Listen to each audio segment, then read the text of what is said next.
Asia Timur tuntut hak tentukan ekonomi dan kewangan sendiri. Dua bekas guru mewakili BN dan Keadilan berentap rebut kerusi Indra Kayangan.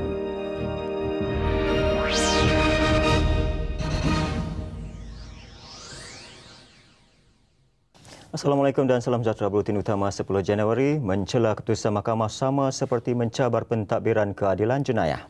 JPA buru 61,000 peminjam yang masih gagal bayar hutang. Berita selanjutnya bersama Suhaimi. Negara-negara Asia Timur seharusnya bebas membuat keputusan mereka sendiri mengenai ekonomi dan kewangan seperti mana Kesatuan Eropah mengorak langkah membentuk kematawannya sendiri. Perdana Menteri Datuk Seri Dr. Mahathir Mohamad berkata negara rantau ini berhak menjaga kepentingan mereka tanpa dihalang oleh kuasa besar.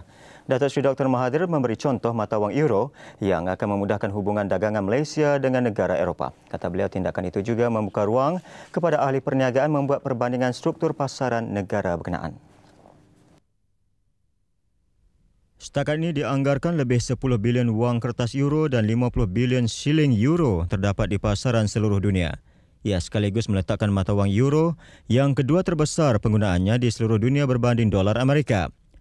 Penyeragaman mata wang euro membabitkan 12 daripada 15 negara Kesatuan Eropah kecuali Britain, Denmark dan Sweden. Mereka yang menggunakan euro untuk seluruh Eropah bermakna bahawa kita punya dagangan mudah kita compute dia punya cost and everything pasal dia guna satu mata wang. Jadi kita kalau nak beli daripada Germany ataupun daripada Itali, dia punya quotation semua dalam euro, kita boleh pilih yang mana yang murah. Perdana Menteri turut menegaskan agar satu mekanisme diwujudkan bagi mengurangkan risiko terhadap aktiviti tukaran wang. Ia bagi memastikan nilai mata wang tidak diniagakan mengikut pasaran yang ditetapkan oleh pedagang mata wang. Sekarang ni siapa yang berniaga dengan currency boleh menyebabkan nilai currency itu jatuh ataupun naik. Dan ini tidak sihat untuk dagangan. Kerana walaupun kita membeli satu barang dengan satu harga, tapi bila kita nak bayar, kemudian kita dapati bahawa harga itu sudah berubah. Ditanya mengenai cadangan mewujudkan mata wang bagi rantau Asia, Datuk Seri Dr. Mahathir berkata ia akan mengambil masa yang terlalu lama. I think it's a long time, very long time. Ini for Europe also, it's taken them about 50 years. And they are much more homogeneous than we are. Beliau berkata demikian pada sidang media selepas menerima contoh wang kertas dan shilling mata wang euro oleh Duta Negara Eropah di Putrajaya. Dalam ucapannya sebelum itu, Datuk Seri Dr. Mahathir menegaskan negara Asia Timur berhak bekerjasama menentukan sebarang keputusan sendiri seperti mana yang dilakukan oleh negara Eropah.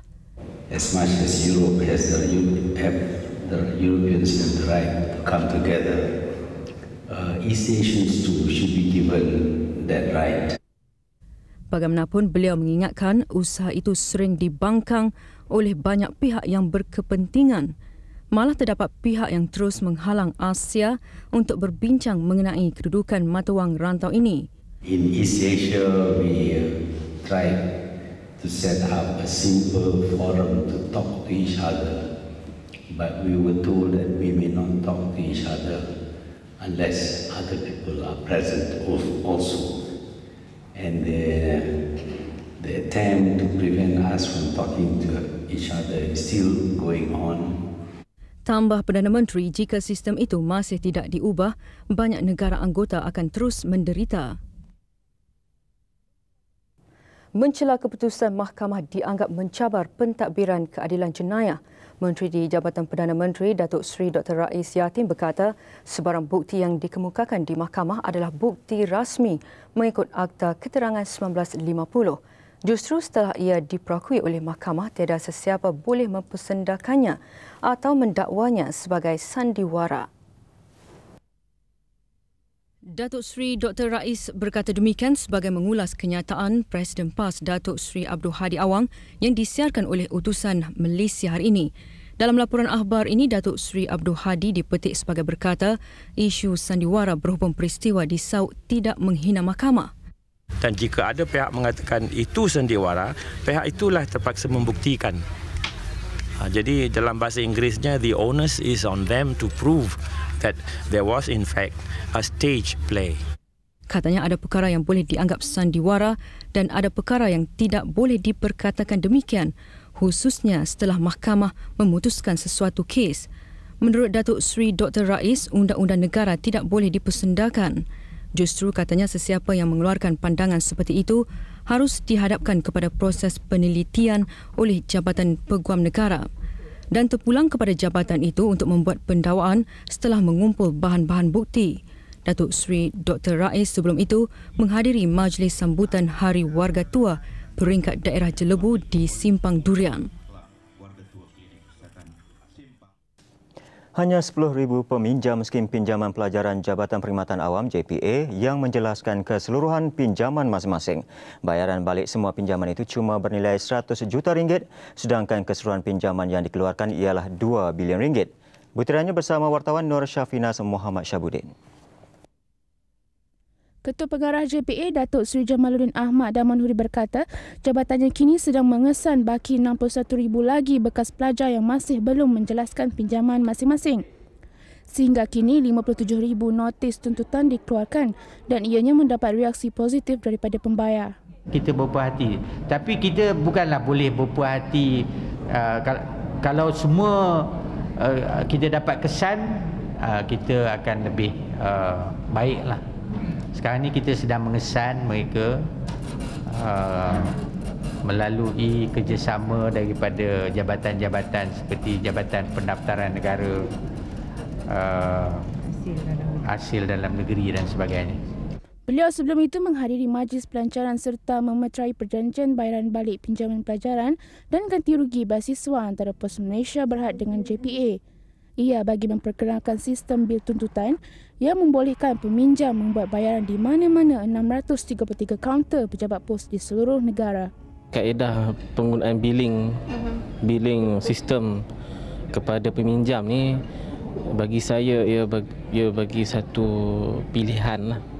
Satu lagi pilihan untuk buat bayaran sebab selama ni kalau kita buat bayaran pun kita bayar kepada kaunter di JPA atau kita bayar melalui cek kiriman wang melalui pos dan kemudian baru kita akan terima resit sekiranya melalui pos lah. Tapi buat masa tu tak ada rekod macam bil dari segi kita tengok balance tu kita tak tahu. Cuma melalui internet sahaja. Tapi melalui sistem billing ni kita sebagai peminjam boleh buat semakan lah. Dari masa ke semasa. Lebih menjimatkan masa lah. Di samping kita bayar bil elektrik, bil telefon, at least budak samping tu boleh bayar pinjaman ni kan. Langkah mengadakan bayaran balik pinjaman di semua kaunter pejabat pos adalah sesuatu yang wajar dan harus dipuji. Di samping memudahkan penuntut membayar balik pinjaman mereka, usahanya selaras dengan matlamat JPA untuk meningkatkan lagi pelajar bawah tajaannya. Syafina Syahbudin, TV3. Kementerian Pendidikan akan memutuskan pada Jun ini mengenai pelaksanaan cadangan Sistem Pendidikan 12 tahun atau P12.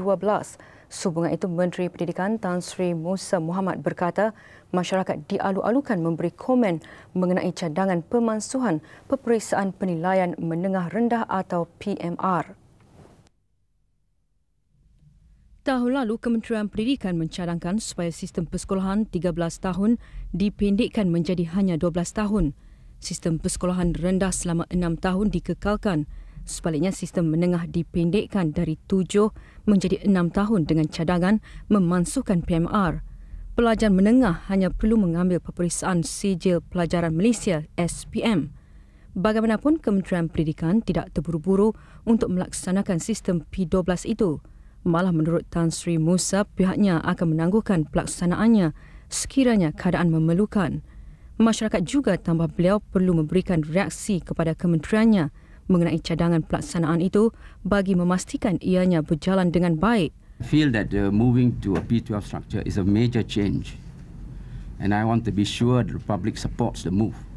Tan Sri Musa berkata demikian selepas menyempurnakan Majlis Perutusan Tahun Baru 2002 kementeriannya. Pada majlis ini turut diadakan upacara menandatangani dokumen aku janji oleh Ketua Jabatan dan Bahagian Kementerian Pendidikan.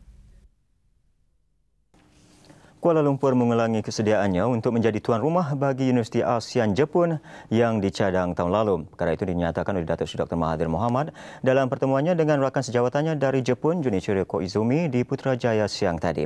Wartawan Hazra Muhammad melaporkan. Mesyuarat peringkat delegasi antara Malaysia dan Jepun berlangsung lebih 1 jam di Pejabat Perdana Menteri di Putrajaya. Ia diadakan sempena lawatan Koizumi yang berada di negara ini dalam rangka lawatan rasminya ke negara ASEAN. Menurut Menteri Luar Datuk Seri Syed Hamid Albar dalam sidang medianya selepas mesyuarat itu, Jepun juga sedia menawarkan tenaga pengajar terlatih dalam bidang teknikal dan teknologi maklumat bagi universiti berkenaan. Kuala Lumpur juga katanya mencadangkan universiti berkenaan bukan sahaja untuk memberi latihan teknikal kepada penduduk negara ASEAN tetapi juga kepada penduduk dari rantau yang lain. Malaysia has offered that it's not only in respect of technical training, but it should be upgraded to the university level. And Malaysia is willing to provide the location, the venue for this ASEAN-Japan University, involving areas of technical cooperation, IT, where it will be able to train not only people in ASEAN, but people from other regions. Ujarnya, Koizumi melihat dasar pandang ke timur oleh Malaysia sejak 20 tahun lalu menjadi faktor pengukuhan hubungan Tokyo Kuala Lumpur. Jika cadangan penempatan universiti itu dipersetujui, kos melanjutkan pengajian bagi pelajar dari negara ASEAN dapat dikurangkan berbanding belajar di Jepun. Penubuhan Universiti ASEAN Jepun dicadangkan oleh Datuk Seri Dr. Mahathir pada sidang kemuncak ASEAN di Brunei tahun lalu yang turut dihadiri oleh Koizumi. Isu serantau dan antarabangsa khususnya masalah di Afghanistan, Palestin dan Myanmar masih menjadi tumpuan perbincangan pada mesyuarat peringkat delegasi Malaysia-Jepun hari ini. Bagaimanapun perbincangan beberapa isu membabitkan hubungan dan kerjasama dua hala kedua-dua negara menjadi fokus utama sekaligus memperkukuhkan jalinan kerjasama sedia ada. Hazran Muhammad untuk TV3. Sebelum itu, ketibaan Koizumi disambut Datuk Seri Syed Hamid tengah hari tadi. Koizumi kemudian dibawa ke Putrajaya bagi menyaksikan istiadat kawalan kehormatan utama di Dataran Putra oleh Batalion Pertama Istiadat Regimen Askar Melayu Diraja. Beliau turut dibawa melawat sekitar Putrajaya dan kemudian menandatangani buku pelawat di Pejabat Perdana Menteri. Koizumi sedang dalam lawatan untuk mempromosikan kerjasama perdagangan Jepun ASEAN yang lebih mantap. Langkah ini bagi mengimbangi usaha China yang giat mengadakan perbincangan perdagangan dengan negara di rantau ASEAN. Koizumi dijadual bertemu Perdana Menteri Thailand esok sebelum meneruskan lawatan ke Indonesia serta Singapura. Petang tadi, Koizumi menerima kunjungan hormat daripada Persatuan Alumni Daftar Pandang ke Timur. Seramai 6 orang ahli yang mewakili persatuan itu menemui Koizumi. Persatuan Alumni Daftar Pandang ke Timur ini diketuai oleh Presidennya Datuk Zulkifli Abdul Razak. Koizumi juga meluangkan masa untuk bertemu dengan Wakil Khas Setiausaha Agong PBB ke Myanmar, Tan Sri Razali Ismail.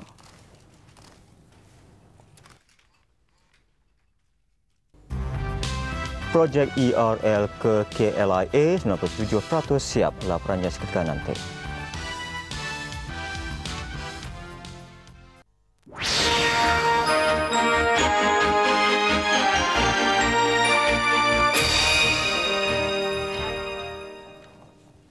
Barisan Nasional akan ditentang oleh Parti Keadilan Nasional pada pilihan raya kecil Dewan Undangan Negeri Indra Kayangan 19 Januari ini. Pertandingan itu menemukan 2 orang bekas guru yang masing-masing adalah anak Jati Perlis. Kita bersama Azmi Aziz di Kangar untuk maklumat lanjut. Terima kasih, Mi. Uy Ahlan, calon BN, akan ditentang Ku Yang Chong dari Keadilan pada 19 Januari ini. Kedua-dua calon mengemukakan kertas pencalonan masing-masing siang tadi di pusat penamaan calon di Dewan Warisan dengan diiringi oleh ribuan penyokong. Wartawan Zair Senapia mempunyai butiran lanjut.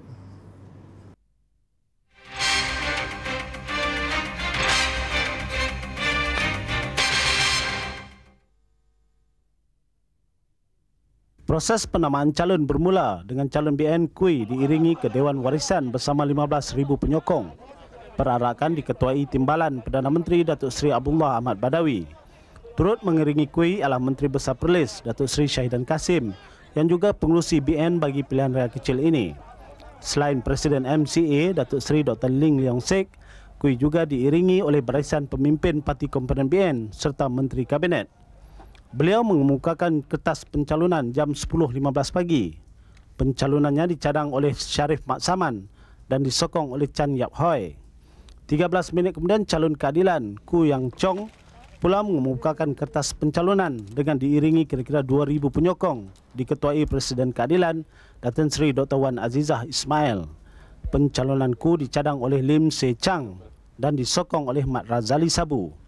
Tepat jam 12.45 tengah hari, Pegawai Pengurus Pilihan Raya Indra Kayangan, Rosli Abdul Hamid mengumumkan nama calon yang bertanding selepas berakhir tempoh bantahan. Pilihan raya kecil ini diadakan berikutan kematian mendiang Datuk Kol Yang Ti 19 Disember tahun lalu. Mengikut daftar pemilih yang diwartakan 27 Disember lalu, Dewan Undangan Negeri Indra Kayangan mempunyai 7,976 pengundi, termasuk 752 pengundi pos.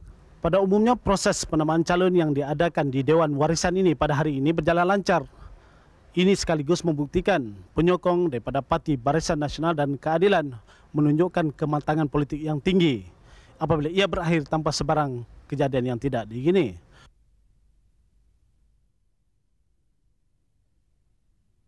Ini kali pertama MCA memilih seorang wanita untuk bertanding di Perlis. Kui Ahlan yang menyertai MCA pada 1975 adalah orang yang bertanggungjawab menubuhkan wanita MCA Perlis. Ibu kepada 4 cahaya mata ini memulakan kerjayanya sebagai seorang guru di Sekolah Rendah Jenis Kebangsaan Cina Kun Ai di Kangar selama 20 tahun. Kui kemudiannya menjadi guru besar di Sekolah Rendah Jenis Kebangsaan Cina Kong Ai di Mata Air selama 5 tahun. Beliau kemudiannya ditukarkan ke Sekolah Rendah Jenis Kebangsaan Cina Sin Min di Pau selama 2 tahun sebelum ke Sekolah Rendah Jenis Kebangsaan Cina Chu Siu dan Besara. Manakala calon keadilan Koo Yang Chong adalah bekas guru selama 30 tahun. Kerjaya terakhirnya sebagai seorang guru ialah di Sekolah Menengah Kebangsaan Derma. Dia mempunyai 5 orang anak dan menyertai keadilan 3 bulan lalu. Koo dipilih pada saat-saat akhir selepas Dr. Pu Chu Chu menarik diri. Laporan Zaid Senapiah untuk TV3.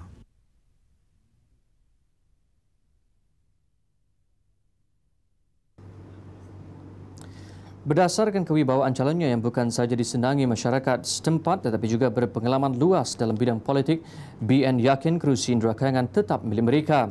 Malah kebanyakan pemimpin BN juga berpendapat kerusi itu akan dipertahankan dengan majoriti yang lebih besar.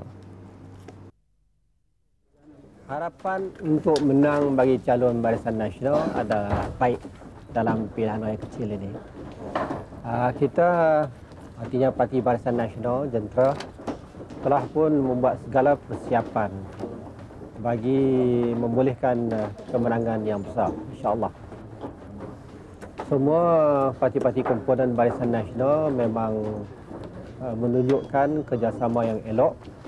Masalah dalam parti telah diketepikan, tidak akan membawa sebarang kesan.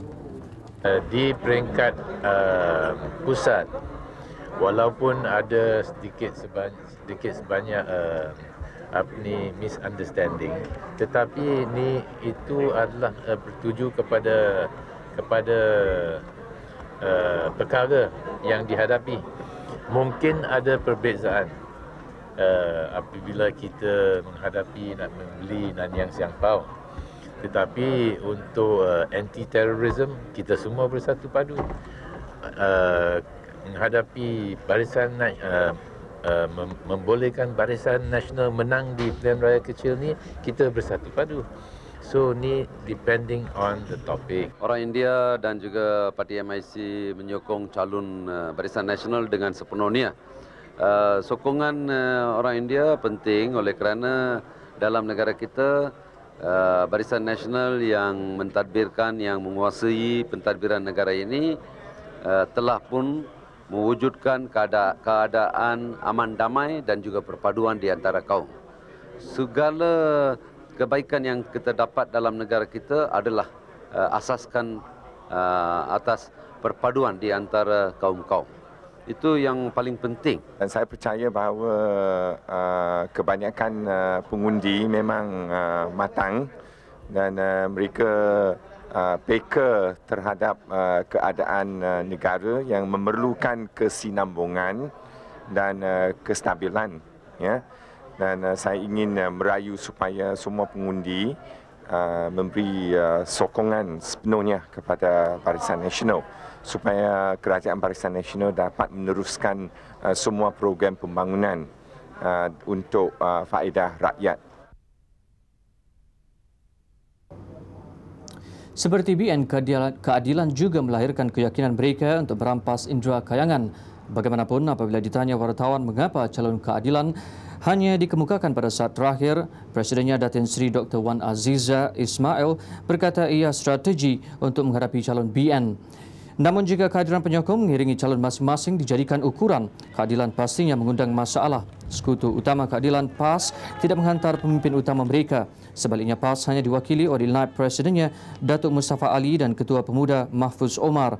Mungkin ini juga strategi pembangkang supaya tidak mengingatkan majoriti masyarakat Cina di sini dengan hasrat PAS untuk menubuhkan sebuah negara Islam ala Taliban sekiranya pembangkang menguasai negara ini.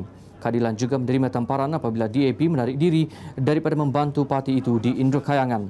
Bagaimanapun, keretakan dalam DAP juga terserlah apabila ada pemimpinnya yang mengingkari arahan jawatan kuasa eksekutif parti itu supaya tidak menghulurkan sebarang bantuan. Dan bagi membuktikan kesungguhan PN untuk berkhidmat kepada rakyat, calonnya pula turun padang untuk berkempen. Kita bersama wartawan Fazli Ahmad yang mengikuti UI berkempen.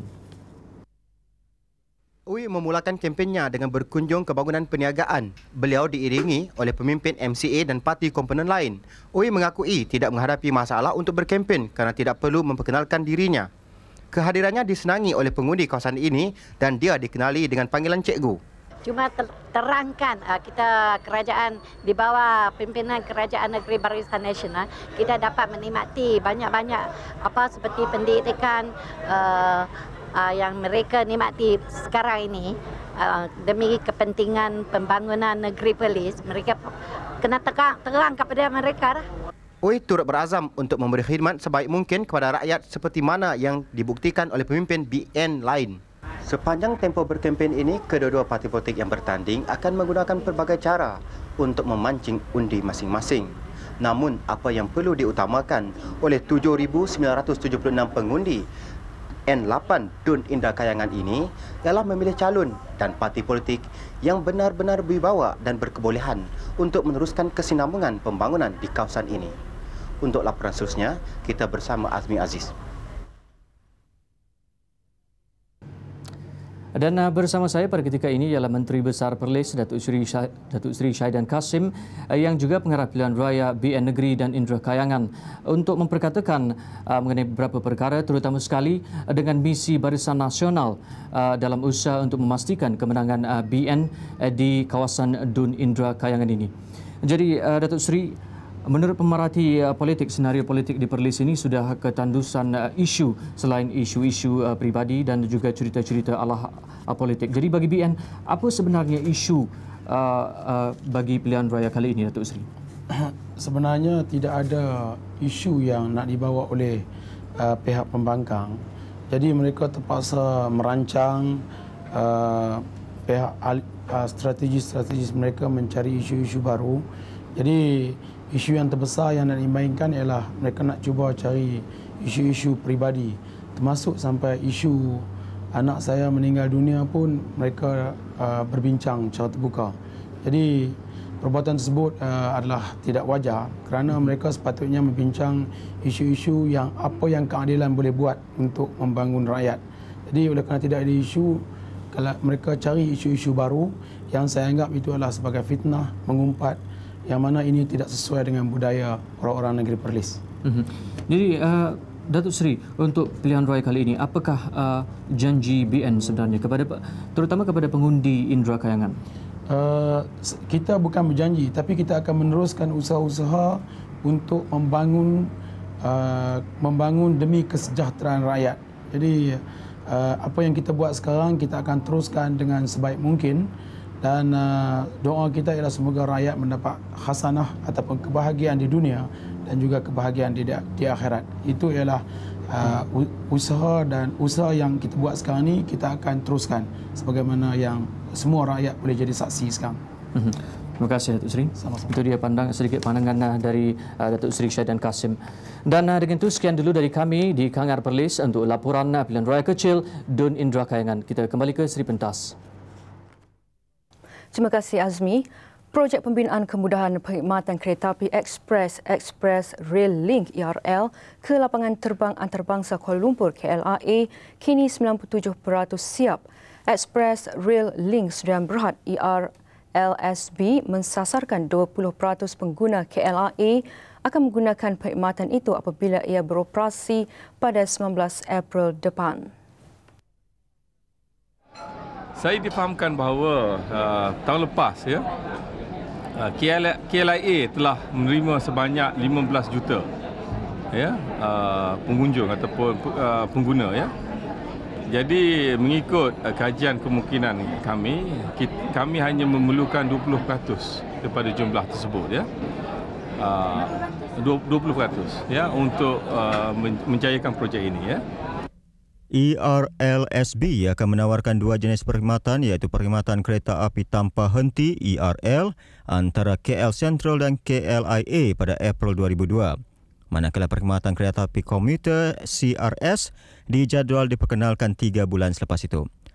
Menurut Datuk Nazmi, orang ramai boleh menggunakan perkhidmatan itu secara percuma selama 2 minggu sebelum tambang dikenakan pada 19 April. Ia bagi menggalakkan orang ramai menggunakan perkhidmatan berkenaan. Tambang yang dikenakan bagi perkhidmatan kereta api ekspres dan transit dari KLIA ke KL Sentral ialah RM35 untuk setiap penumpang. Beliau ditemui ketika Majlis Rumah Terbuka Hari Raya ERLSB di Ibu Negara. Beberapa prosedur dan peraturan perkhidmatan awam dipindah atau dipercepatkan bagi memastikan semua peruntukan dan projek di bawah pakej rangsangan fiskal dapat disiapkan menjelang 31 Januari ini. Ketua Setiausaha Negara Tan Sri Samsudin Osman berkata prosedur dan peraturan itu ialah sebahagian daripada kerenah birokrasi bagi memastikan semuanya berjalan lancar. Menurut Tan Sri Samsudin, prosedur dan peraturan itu akan dipendekkan bagi mengelak kelewatan pelaksanaan sesuatu projek berkenaan. Isnin lalu, Perdana Menteri Datuk Seri Dr. Mahathir Mohamad kecewa kerana 7.8 bilion ringgit peruntukan pembangunan bagi tahun 2001 termasuk pakej rancangan fiskal gagal digunakan sepenuhnya. Antara masalah yang ditimbulkan ialah kelewatan pembayaran, kekurangan bahan binaan dan tempoh singkat untuk melaksanakan projek terbabit. Manakala Majlis Tindakan Ekonomi Negara M10 ketika dihubungi memberitahu tempoh pelaksanaan yang terlalu singkat dikenal pasti punca utama menghalang kelancaran perbelanjaan peruntukan itu. Menurut M10, sekiranya agensi berkaitan gagal menggunakan sepenuhnya wang peruntukan itu, Jabatan Perbendaharaan akan mengambil semula baki peruntukan yang tidak dibelanjakan. Pakej rancangan fiskal 7.3 bilion ringgit itu diperuntukkan bertujuan memastikan negara mencatat pertumbuhan positif bagi keseluruhan tahun 2001.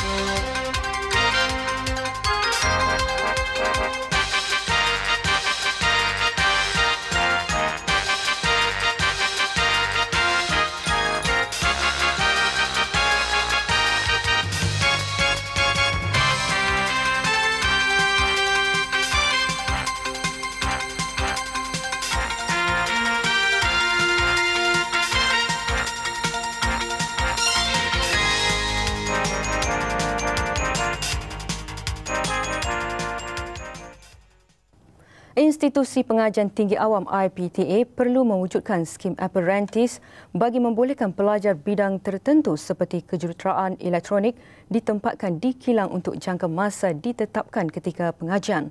Sehubungan itu, Menteri Perdagangan Antarabangsa dan Industri Datuk Seri Rafidah Aziz berkata satu perbincangan dengan persatuan dan organisasi industri berkenaan perlu bagi merumus program berkenaan. Datuk Seri Rafidah berucap ketika merasmikan Minggu Kejaya Kejuruteraan USM di kampus kejuruteraan di seberang Perai Selatan siang tadi. Menurut beliau, buat masa ini di Malaysia masih tiada sistem apprentice untuk siswazah memperolehi pengalaman dan kemahiran amali yang diberi peluang mereka bertugas dengan syarikat di sektor perindustrian. Pendedahan awal dalam bidang kejuruteraan penting kerana ia memberi pengetahuan dan pengalaman amali yang berharga kepada mereka. Latihan itu juga membolehkan pelajar berkenaan memahami secara langsung aplikasi ilmu yang mereka perolehi. Sehubungan itu, beliau berharap USM dapat menjadi perintis dalam mengadakan skim apprentice itu menerusi jalinan hubungan dengan syarikat di utara seperti di zon perindustrian bebas di Pulau Pinang dan Pengilang di Kedah. Pada majlis Minggu Kejaya Kejuruteraan ini, 19 syarikat mengambil bahagian termasuk syarikat multinasional, bank dan syarikat telekomunikasi.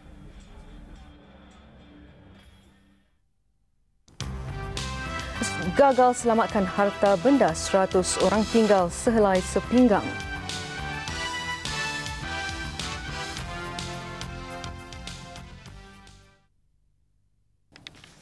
Berita antarabangsa, Malaysia terus menggesa Pakistan dan India menyelesaikan perang dingin antara kedua-dua negara itu menerusi dialog.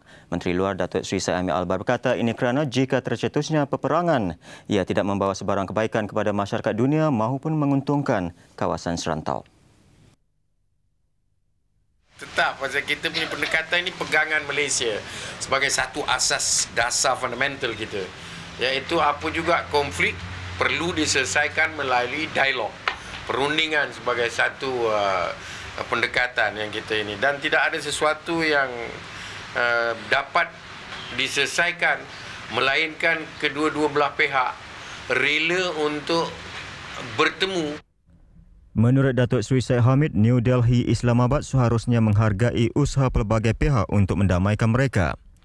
Justru Kuala Lumpur amat berharap kedua-dua negara itu saling bertolak ansur bagi menyelesaikan krisis termasuk menangani pelbagai isu yang timbul. Konflik India-Pakistan tercetus setelah berlakunya serangan berani mati di Parlimen India Disember lalu. India menuduh ia dilakukan puak militan yang berpangkalan di Pakistan bertujuan untuk mencetuskan ketidakstabilan di New Delhi. New Delhi juga mendakwa Islamabad sengaja mencetuskan huru-hara di India melalui pemberontakan penduduk Kashmir di sempadan kedua-dua negara. Islamabad bagaimanapun menafikan segala tuduhan New Delhi. Datuk Seri Syed Hamid sebelum itu melancarkan buku berjodol Politik Malaysia, Perspektif Teori dan Praktikal, hasil penulisan ahli akademik Universiti Kebangsaan Malaysia di Putrajaya. Dalam pada itu, Menteri Dalam Negeri India L.K. Advani yang kini berada di Washington mengadakan pertemuan dengan Setiausaha Negara Amerika Syarikat Colin Powell dalam usahanya meraih sokongan Washington terhadap konflik New Delhi Islamabad. Powell dalam pertemuan itu juga turut mengalu-alukan usaha Presiden Pervez Musharraf membantras kegiatan pengganas di Pakistan. I think President Musharraf has taken some steps. He has arrested the leaders of the JEM and the LET. He has closed down offices. He has spoken out against terrorism. He has also arrested other individuals. But I think there is room for additional work on his part. Menurut Powell lagi, beliau berharap konflik New Delhi Islamabad dapat ditamatkan menerusi saluran politik dan diplomatik. Advani turut memuji pentadbiran Bush terhadap kempen mereka untuk membentras pengganas. Beliau juga menyatakan pertemuan dengan Powell dan Peguam Negara Amerika Syarikat John Ashcroft sangat berguna dan membuahkan hasil. I would like to compliment the United States, its President, Mr. Powell, and all other leaders of government who have taken a kind of a lead in mobilizing world opinion against terrorism. And my discussions today with Mr. Ashcroft, Mr. Powell, Mr. Richard Haas have been extremely useful, extremely fruitful, and gives me confidence that we together would be able to stamp out terrorism from all parts of the world.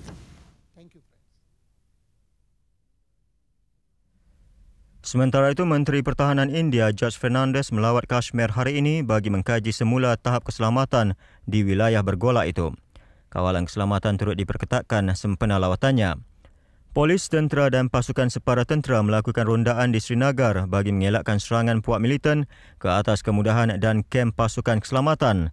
Beberapa daerah di Srinagar turut ditutup awal pagi tadi berikutan operasi memburu puak militan yang dilancarkan polis. Lawatan Menteri Pertahanan India ini dibuat sehari selepas polis menembak mati seorang militan di sebuah kawasan masjid di Kashmir, manakala seorang rakannya menyerah diri. Polis mengesyaki mereka adalah anggota kumpulan Hizbul Mujahidin yang berjuang untuk kemerdekaan Kashmir. Menurut polis India, mereka masih memburu saki-baki anggota kumpulan berkenaan yang masih bersembunyi di wilayah itu.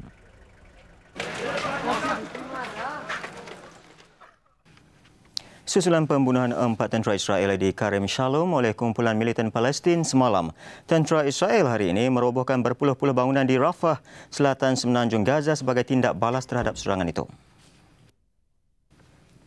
7 anggota Marina Amerika Syarikat terkorban apabila pesawat yang mereka naiki terhempas di kawasan pergunungan terpencil di barat daya Pakistan. Kejadian berlaku jam 11.15 malam semalam waktu Malaysia ketika pesawat sedang melakukan pendaratan di pangkalan tentera Amerika di Shamsi.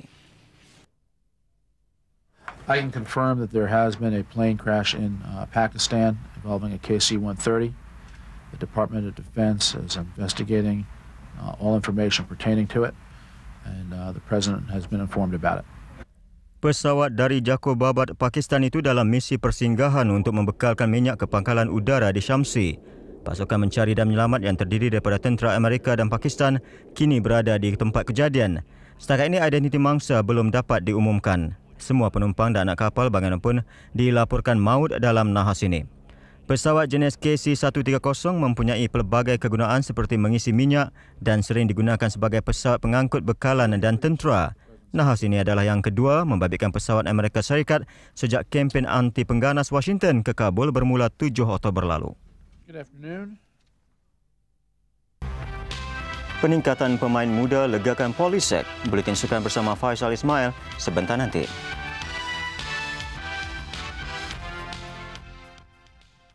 Dulux Weather Shield dijamin tahan kelupas, retak dan kulat, juga tahan debu kotoran.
Salam sejahtera.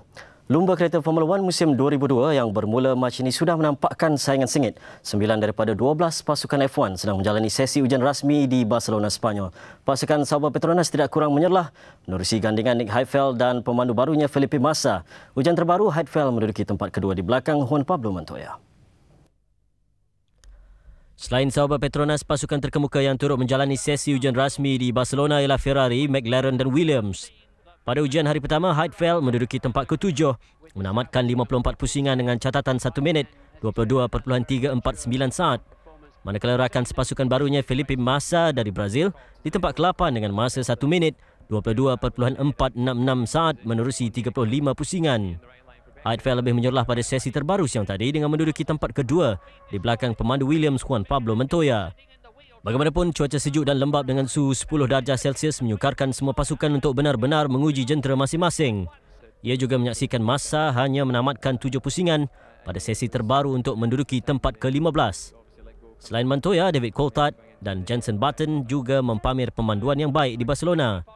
Turut menjalani ujian ialah pasukan Toyota yang dipandu Alan McNeish dari Scotland. Sementara itu, tiada sebarang masalah yang menimpa pemandu Malaysia Alex Yong walaupun namanya tiada dalam senarai ujian rasmi di Barcelona. Alex yang sudah disahkan memandu untuk pasukan KL Minardi Asia Tech musim ini, pada mulanya dijadual menjalani ujian di Barcelona. Bagaimanapun, menurut ayahnya Hanifah Yong di Kuala Lumpur, pasukan KL Minardi Asia Tech tidak turut serta di Barcelona kerana menumpukan perhatian untuk penyediaan enjin barunya PSO2. Sebaliknya, Alex akan menjalani satu lagi sesi ujian di Valencia bermula Selasa depan. Di Valencia, KL Minardi akan menguji 3 pemandu baru, Frank Montani, Matteo Bobby dan Antonio Garcia. Alex kini sedang menjalani latihan fizikal musim sejuk di Faenza, Itali. KL Minardi Asia Tech akan melancarkan pasukannya untuk musim 2002 di Kuala Lumpur minggu depan. Masuk perlombaan keempat di Litar Sepang, siri Formula 1 musim 2002 pasti dinantikan oleh peminat sukan tanah air. Selepas genap setahun, kegarahan Petronas Grand Prix Malaysia di Litar Sepang Mac ini dijangka kembali memuncak. Litar Albert Park, Melbourne kekal sebagai pembuka tirai Formula 1 musim 2002 dengan Grand Prix Australia. Tidak sampai 2 minggu kemudian, Malaysia menjadi tumpuan sukan antarabangsa pada 15, 16 dan 17 Mac. Kalau tahun lalu Petronas Grand Prix Malaysia diadakan 2 kali dalam tempoh 5 bulan, penantian musim ini nyata lebih menyeronokkan peminat. Selepas Litar Sepang, saingan awal diteruskan di Interlagos, Brazil, diikuti ke Eropah bermula di Imola untuk Grand Prix San Marino. Elemen kecergasan menjadi intipati latihan luar gelanggang skuad badminton negara di Port Dickson yang memasuki hari kedua. Daya tahan fizikal dan mental pemain diuji melalui latihan khas 2 sesi dan menjelang kelayakan peloton sebulan depan, skuad negara kini dibantu jurulatih khas untuk mengekalkan kecergasan. Suasana nyaman di pantai Port Dickson bukannya untuk bersantai. Sebaliknya, skuad badminton negara dikerah dengan latihan kecergasan penuh bersemangat. Dikendalikan 2 pakar kecergasan Majlis Sukan Negara MSN, mereka diuji dengan latihan fizikal khas. Their heart rates are being monitored, so we know that they're training at the same heart rate level that they would in an international badminton match. So that whole training session was based on a badminton statin. Selain itu, latihan meningkatkan konsentrasi pemain juga diserapkan secara berperingkat, terutama kepada pemain muda. Bagi pemain, suasana tanpa gangguan memudahkan mereka menerima serta menjalani latihan dengan lebih gigih. Meskipun nampak ringan, latihan fizikal luar gelanggang seperti ini juga menguji keupayaan dan fizikal pemain. Sasarannya mudah supaya mampu bertahan di gelanggang apabila bertemu lawan yang mempunyai tahap kecergasan tinggi yang sering dimiliki pemain Korea dan Indonesia. Laporan Fazil Muhammad Rais dari Port Dickson Negeri Sembilan untuk TV3. Bukan rahsia lagi, kekuatan skuad hoki kebangsaan menghadapi Piala Dunia bulan depan bergantung kepada kematangan pemain muda. Justru peningkatan yang ditampilkan mereka menambah keyakinan jurulatih Paul Lisek. Malaysia mampu mencipta kejutan di gelanggang sendiri. Secara keseluruhan, selepas cabaran hoki juara-juara bulan lalu, Paul Lisek makin optimis peningkatan sebahagian besar pemain muda. Our junior players, our younger players, they are doing a good step forward now. They are improving during this the last 6 months a lot, and I think what they need is confidence. Tidak terkecuali penyerang muda Tajul Rosli Muhammad, Muhammad Fairuz Ramli dan Rohaniza Muhammad Razi. Mereka dilihat penggempur yang memainkan peranan penting membantu 2 penyerang senior Minawa Nawawi dan Khairil Anwar. Begitupun Lisek mengakui masih banyak yang perlu dilakukan ketiga-tiga penyerang itu untuk memantapkan sistem 3-3-3-1 yang dipraktikkan skuad kebangsaan.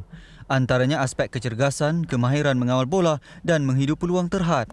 Saya orang baru, kena persefahaman antara orang baru dengan orang lama tu penting bagi saya kan. Apa yang disuruh tu kita buat lebih lah. Sebab nak fight kan, kenalah buat sesuatu lah. Ketika ini 26 pemain menjalani latihan intensif merebut 18 senarai terakhir dan kejohanan 6 negara 18 Januari ini medan ujian terakhir menjelang Piala Dunia yang dijadualkan pada 24 Februari. Dari hoki ke bola sepak, kalah 2-0 kepada Southampton menjejaskan impian Liverpool untuk menjuarai Liga Perdana Inggeris pertama kali sejak 1990. Selepas menerajui Liga pada Disember, Liverpool hanya mampu menambah 6 mata daripada 7 perlawanan Liga, meninggalkan mereka di tempat kelima, 3 mata di belakang pendahulu Leeds. Bertandang ke gelanggang lawan Stadium St Mary, Liverpool turun tanpa penyerang utama Michael Owen. Terselamat daripada percubaan Marian Pahas, Liverpool mula mempertajamkan asakan. Lorongan Nicolas Anelka disambut Jari Litmanen, tetapi rembatan Litmanen melepasi palang. Sejurus kemudian Anelka pula melakukan percubaan, Paul Jones tenang menyelamatkan keadaan.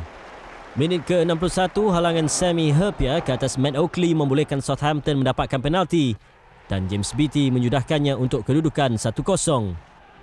Baru seminit masuk sebagai pemain gantian, kekopohan Jean-Arne Risa menyaksikan dia tertanduk ke gawang sendiri untuk gol kedua Southampton.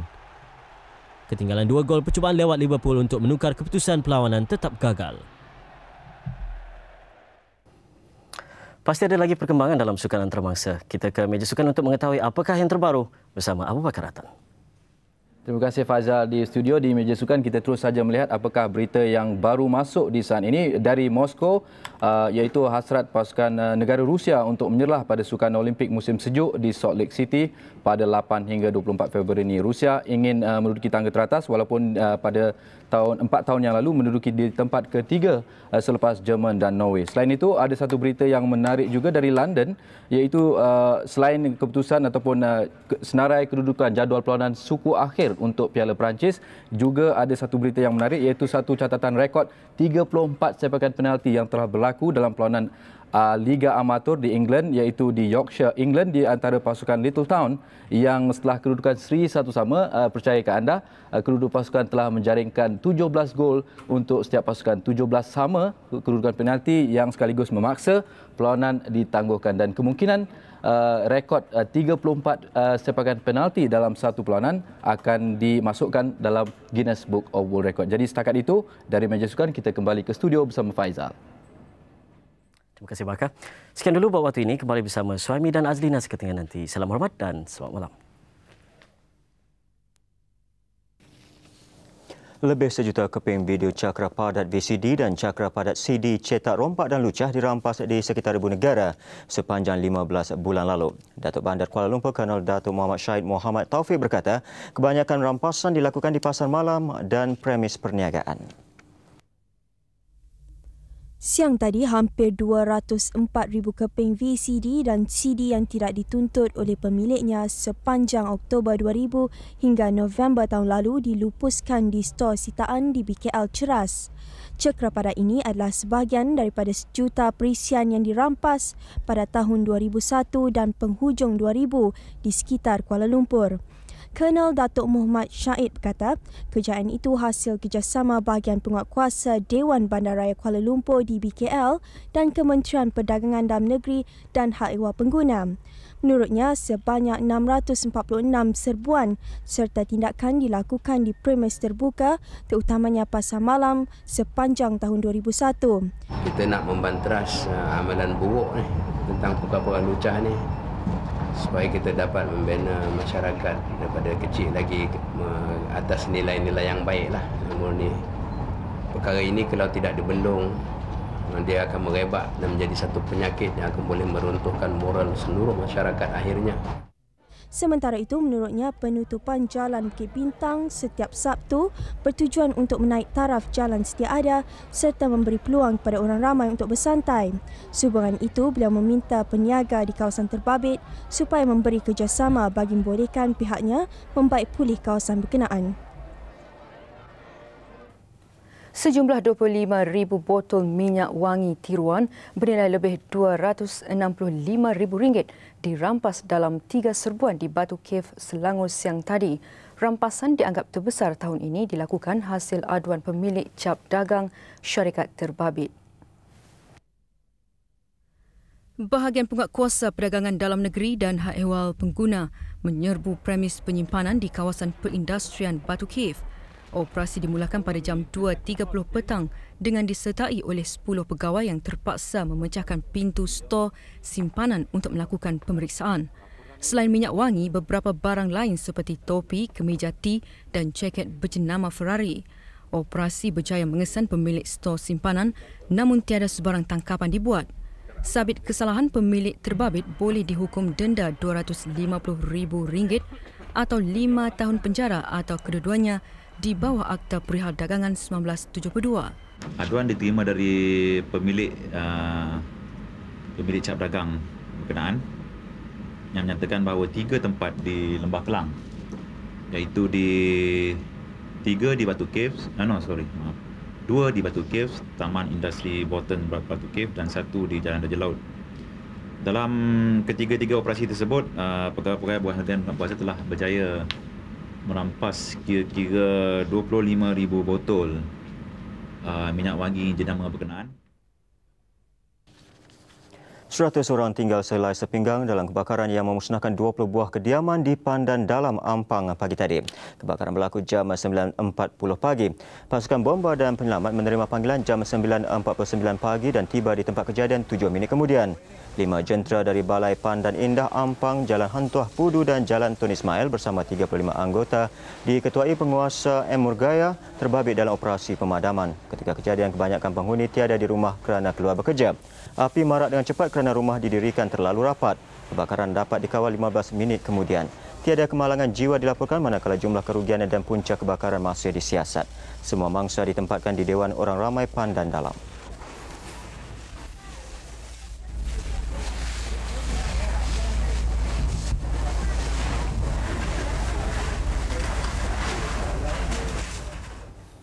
Bandar Harbin Utara China bertukar wajah seperti taman fantasi musim dingin, dihiasi pelbagai reka cipta daripada ais. Untuk menghasilkannya, 80,000